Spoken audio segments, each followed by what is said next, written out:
Hey, what's going on, everybody? Jeff back here with part two of my old ale series.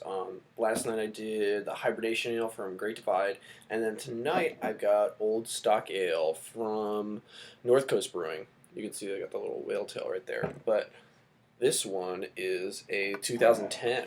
I found this one at Vintner's Wine Market in Charlotte. I remember about $4.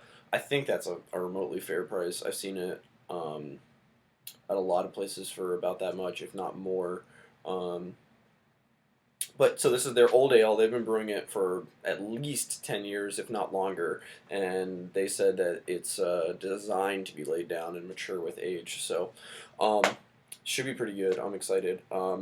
They do make a bourbon barrel aged version of this, but that'll run you. It comes in like a 500-liter bottle. It's kind of weird shaped. And I think it'll run you about $22 or so, 20, 22, somewhere in there. And I heard don't drink that one if it's under 2 years old. But we are worried about the regular old stock ale today. So this one is 11.7% alcohol by volume. And I read on the website it only had the stats for the 2011 one, but it was like 35 IBUs or something like that. So not a lot. And that they import it. They import all their hops and malts that they use for this one from England. So it is definitely brewed in the traditional old ale style, which refers to how long it takes to brew it. Let's go ahead and get into it. All right, North Coast cap. You can see it's got a little whale on it. It says North Coast Brewing.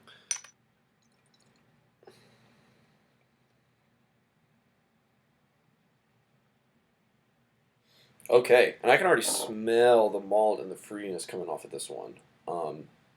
Initially, it had about a 2.5 finger, but that head is going down pretty vigorously. It pours almost like a Coca-Cola. You can see the carbonation there on the side, and with how bubbly it is, this is crazy. I did not expect this much carbonation in it at all, with it being older and higher in alcohol and just I don't know, but crazy amount of carbonation in this one. It's reduced to about a half a finger of like a really fine bubbles actually, and it's got a lot of carbonation on the side and a lot of carbonation streaming from the bottom. Like this is just like an insanely carbonated beer. Okay, but for the color, it's actually a little bit lighter than the hibernation ale. Really nice deep ruby hues on the bottom. And then more towards the top where there's where it's thicker, more of a dark brown color. But definitely I think this one's lighter than the hibernation ale. And you can see there's still about a half finger of that head sticking around. Let's go on to the smell with this one. Oh wow! Major thing I'm getting in this one is darker fruits, like a lot more so than the hibernation ale. The hibernation ale, I mean, they were definitely there, but this one it's just like intense amount of dark fruit, just like hitting you. It almost smells like a double in terms of like the dark fruits and the maltiness, but I mean, it doesn't have those Belgian notes obviously because it's an English beer. Just a lot of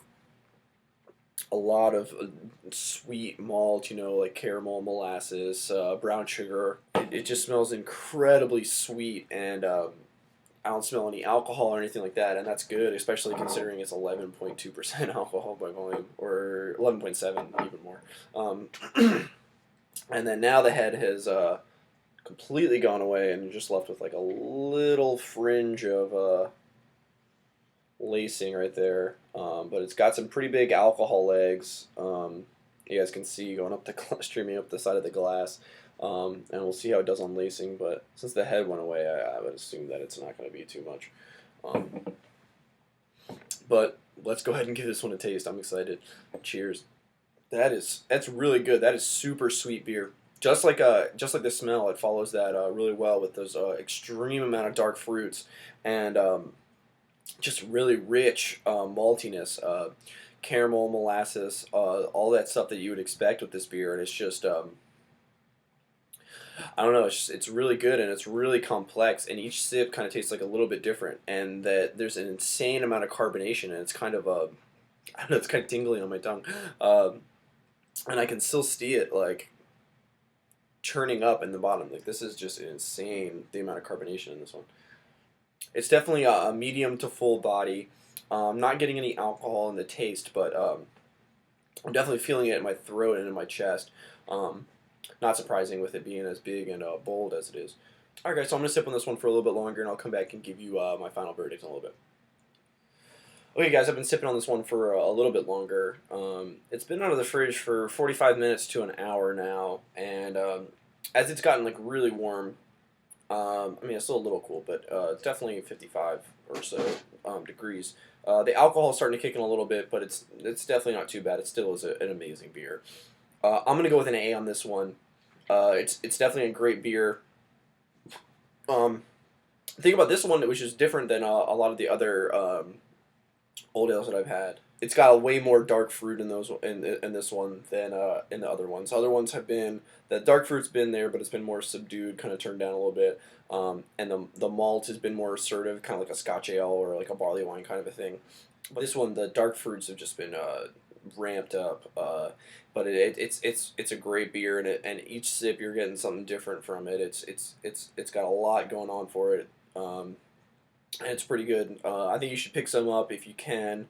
They're about to come out with the 2012 version, and with each bottle you buy or something like, I don't know how much it is, but they're donating a portion of the proceeds to continue the Japanese relief effort. So that's really awesome. So this one gets an A from me, and I'll be back tomorrow with Avery's Old Jubilee Ale. Peace.